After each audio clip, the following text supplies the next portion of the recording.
Hey guys, it's James Anaya, Emerald City Guitars, for another pick of the day. Today, I chose a Norlin era Gibson SG. And this baby's from 1973, and it's in the original walnut finish, and it's all there. It's all stock, with the exception of the switch tip. Now the 70s got a little interesting, especially with the SG model. There were a few different models, and this one here that you're looking at is the Standard. Now the SG went through some serious changes starting in 1972. We went from the larger pickguard to the smaller pickguard. We have the original harmonica bridge here, stop bar tailpiece there. Also, you notice there's no binding around the neck. And we also have ebony as a fingerboard as opposed to rosewood. Also, the rectangular block inlays. This era was when you saw the volute right here on the back of the neck. It was originally meant to help stabilize the neck. We all know that the headstock, right here in between the headstock and the neck, is the Achilles tendon for any Gibson. This was the era you started to see the Made in USA stamp right there on the back of the headstock. This era of SG came with tarbacks for pickups, and they actually sound really good.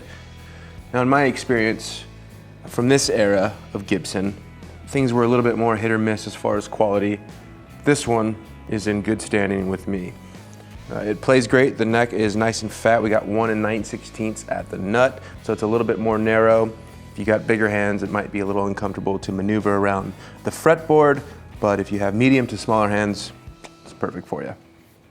Now the SG bodies and the necks is all mahogany, and the neck actually meets the body at the 20th fret. One other plus side of this guitar is it comes with the original Hardshell Gibson case.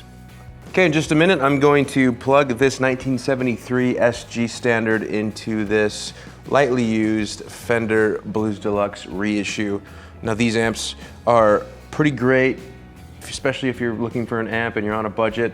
They sound awesome. They got a great master volume, so you can clean things up or get things a little bit more overdriven and distorted.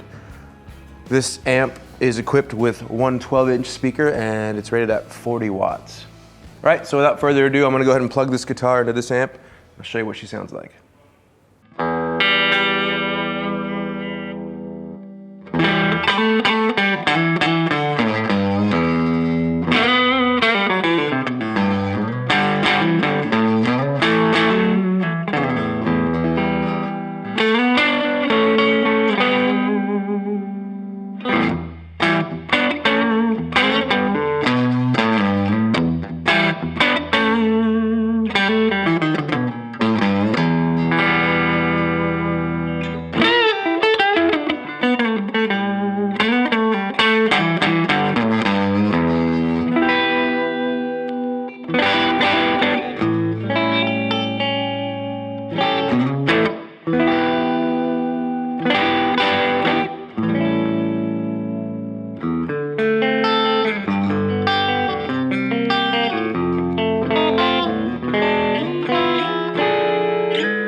All right, guys, thank you so much for watching. Today we did a 1973 Gibson SG Standard through a Fender Blues Deluxe reissue.